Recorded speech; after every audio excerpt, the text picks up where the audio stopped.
Hey, what's up guys? In this video I'm going to show you that how you can find your Bitcoin wallet address on your Binance app. So let's jump into the video. What you have to do first, you have to open up your Binance app, then you will land on this page.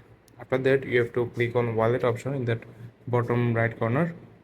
Please guys, make sure you watch the full video and follow every steps that I'm going to show you.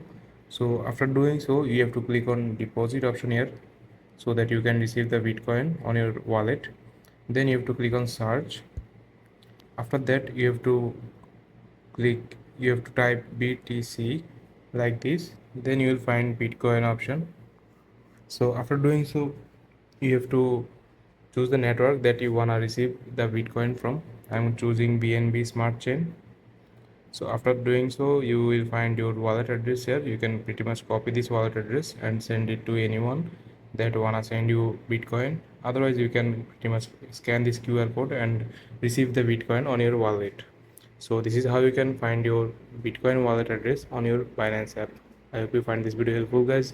Please leave a like on this video and subscribe my channel for more video like this. Peace.